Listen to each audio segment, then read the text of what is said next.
कहानी की शुरुआत रशिया से शुरू होती है और ये कहानी कैट नाम की लड़की पर आधारित है। कैट कॉलेज में पढ़ने वाली एक बेहद खूबसूरत लड़की थी और खूबसूरत होने के साथ साथ वो पढ़ाई लिखाई में भी बहुत अच्छी थी। पढ़ाई के लिए उसकी लगन देखकर उसका कॉलेज उसे स्कॉलरशिप देता है। इस स्कॉलरशिप में कैट को कुछ महीनों के लिए पेरिस जाकर पढ़ना था। स्कॉलरशिप मिलने के कारण कैट बहुत खुश थी क्योंकि उसे लग रहा था कि अब वो जल्द ही अपने सारे सपने पूरे कर लेगी। अगले ही दिन कैट और उसकी मॉम एयरपोर्ट की तरफ जा रहे थे। कैट की मॉम एक अमीर औरत थी जिस वजह से उनके घर पैसों की कोई कमी नहीं थी। एयरपोर्ट पहुंचकर उसकी मॉम उसे अपना ध्यान रखने को कहती है क्योंकि आज पहली बार उसकी इकलौती बेटी पढ़ाई करने पेरिस जा रही थी। कैट की मॉम को कोई जरूरी काम था इसलिए वो फ्लाइट आने से पहले ही उससे विदा लेकर चली जाती है। मॉम के जाने के बाद कैट एक तरफ दौड़ने लगती है क्योंकि वो अपनी फ्लाइट को किसी भी हाल में मिस नहीं करना चाहती थी। एयरपोर्ट के एक कोने में एक आदमी कुछ लड़कियों का डाटा चेक कर रहा था। वो एक तरह से लड़कियों की हाजिरी लगा रहा था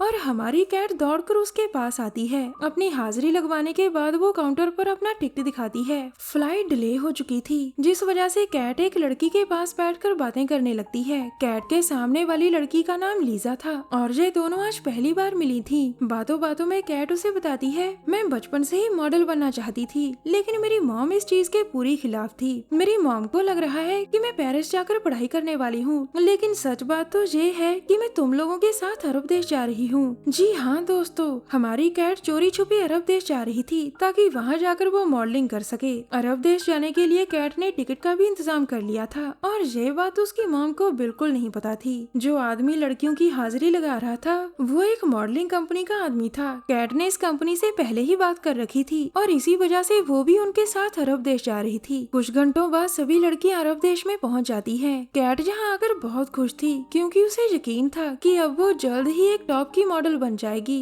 वो चाहती तो पेरिस जाकर भी मॉडलिंग कर सकती थी लेकिन वहाँ उसे मौका देने वाला कोई नहीं था। कंपनी की सभी लड़कियां एक वैन में बैठकर कहीं जा रही थीं। कैट के पास लीजा बैठी थी और कैट उससे पूछती है कि हम कहाँ जा रहे हैं। लीजा उसे बताती है कि ये लोग हमें शेखों के सामने पेश करेंगे ताकि हम उनके बिस्तर गर्म कर सकें। लीजा की बात सुनकर कैट सुन हो गई थी। वो जिस कंपनी को मॉडलिंग कंपनी समझ रही थी उसकी सच्चाई जानकर वो बहुत हैरान होती है। थोड़ी देर बाद लड़कियों को एक जगह लाया जाता है और कंपनी की ओनर टीना उन्हें बताती है, शेख को जो भी लड़की अच्छी लगी उसे उसके साथ सोना पड़ेगा। अगर किसी लड़की ने कोई शरारत की तो मैं उसका पासपोर्ट जलाकर उसे जेल भिजवा दूंगी। तुम लड़कियों के पासपोर्ट मेरे पास हैं, इसलिए मेरी बात मानना ही तुम्हारे लिए ठीक रहेगा। दरअसल टीना की कंपनी खूबसूरत लड़कियों को जाल में फंसाकर यहाँ लाती थी ताकि वो लड़कियों से गंदे काम करवाकर खूब पैसे कमा सके। टीना की बातें सुनने के बाद वो सभी लड़कियां तैयार हो जाती हैं। अब लड़कियों को जल्द ही शेखों के सामने पेश किया जाना था और समय बिताने के लिए लड़कियां शरबत पीने लगती हैं। जल्द ही शेखों का दरवाजा खुलता है और वो सामने खड़ी लड़कियों को ध्यान से देखते हैं। उसी समय कैट कुछ सोचकर नाचने लगती है। किसी को समझ नहीं आ रहा था कि वो ये सब क्यों कर रही है और नाचते नाचते वो शेखों के पास पहुंच जाती है। जहाँ आकर वो उनसे इंग्लिश में कहती है, मैं आज कुछ नहीं कर सकती क्योंकि मेरे पीरियड चल रहे हैं। कैट की इस हरकत के कारण टीना बहुत गुस्सा हो गई थी और वो उसे अपने साथ बाहर लेकर आती है।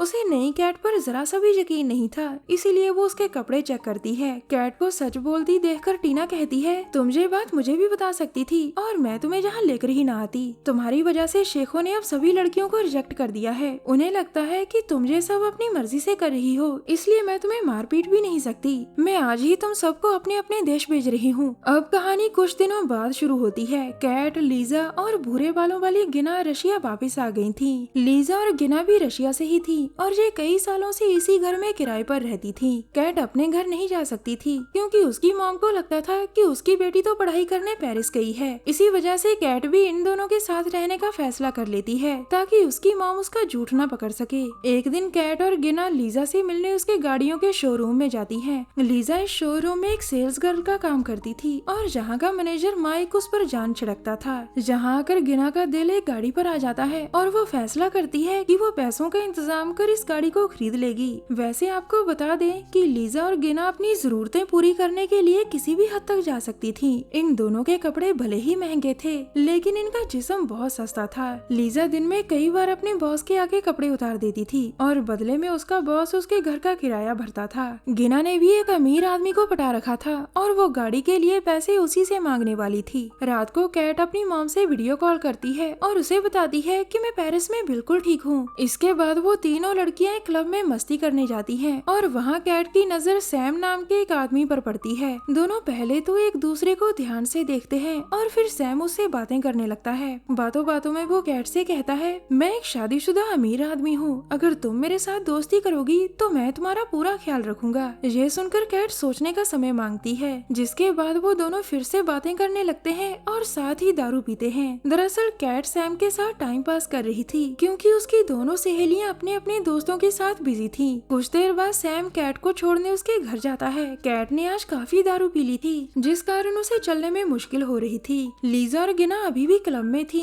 और कैट को अकेला देखकर सैम उससे जबरदस्ती करता है। कैट ने उसे रोकने की बहुत कोशिश की, लेकिन नशे में होने के कारण वो उसे रोक नहीं पाती। अगले दिन सुबह कैट अपनी सहेलियों को कुछ नहीं बताती कि उसके साथ रात को क्या क्या हुआ था। रात को लीजा के शोरूम में एक पार्टी थी और वो कैट को साथ लेकर इस पार्टी में आती है। पार्टी के दौरान लीजा का बॉस उसे अपने पास बुलाता है और वो उसकी बात मानकर चली जाती है। बॉस लीजा को एक कैबिन में लाकर अपनी गर्मी निकालने लगता है, लेकिन इसी दौरान बॉस की बीवी और शोरूम का मैनेजर माइक वहाँ पहुँच जाते हैं। आज बॉस की बीवी ने उसे रंगे हाथ पकड़ लिया था, जिसके बाद वो लीजा को शोरूम से निकाल देती है। अब लीजा के पास ना तो नौकरी थी और ना ही घर का किराया भरने वाला बॉस था। लीजा को अब कैट से उम्मीद थी कि वो घर के किराए का इंतजाम करेगी और घर के किराए के लिए कैट सैम से दोस्ती कर लेती है। सैम जी भरकर उसकी जुबानी लूटता था और साथ ही साथ वो कैट की हर जरूरत को भी पूरा करता था। एक रात गिना बहुत रोने लगती है। लीजा और कैट उससे उसके रोने का कारण पूछती है तो वो उन्हें बताती है, मैंने जिस अमीर आदमी को पटा रखा था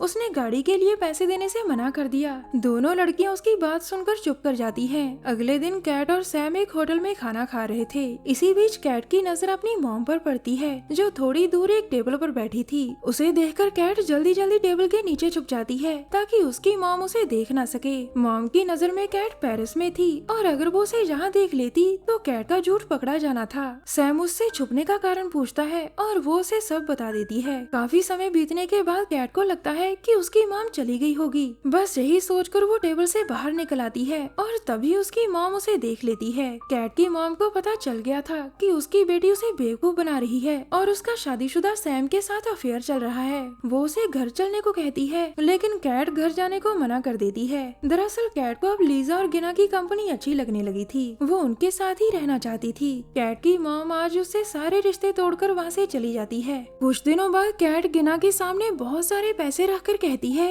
मैंने तुम्हारी गाड़ी के लिए सैम से पैसे मांगे थे और उसने मुझे ये पैसे दिए। इन पैसों से तुम नई गाड़ी तो नहीं खरीद सकती, लेकिन तुम इन पैसों से एक अच्छी सेकंड हैंड गाड़ी जरूर ले सकती हो। उसकी बात सुनकर गिना बहुत हैरान होती है क्योंकि कैट ने उसका सपना लगभग पूरा कर दिया था। अगले ही दिन कैट और गिना एक टैक्सी रोककर गैराज की तरफ जाने लगती हैं। टैक्सी वाले भाई का नाम जेडी था और कैट उसे कहती है कि हम सेकंड हैंड गाड़ी देखने जा रहे हैं और अगर गाड़ी खरीदने में आप हमारी मदद करोगे तो हमें बहुत खुशी होगी। थोड़ी देर बाद दोनों लड़कियां गैराज में पहुंच जाती हैं, जहां गाड़ी देखने में जेडी उनकी मदद करता है। रात को कैट को पता चलता है कि वो प्रेग्नेंट है। वो ये बात सैम को बताती है और सैम उसे अबॉर्शन करवाने को कहता है। अगले दिन तीनों सहेलियां अलग अलग कामों के कारण अलग अलग रास्ते जाती हैं। गिना गाड़ी खरीदने जा रही थी और इस बार भी वो जेडी की टैक्सी में ही बैठती है। कैट ने अबॉर्शन करवाने के लिए क्लिनिक जाना था। लीजा भी एक अमीर आदमी से मिलने जा रही थी और उसने लीजा के लिए अपना ड्राइवर भेजा था। गिना के पास बहुत सारे पैसे थे और जेडी ये बात पहले से ही जानता था। उधर कैट भी क्लिनिक में पहुंच गई थी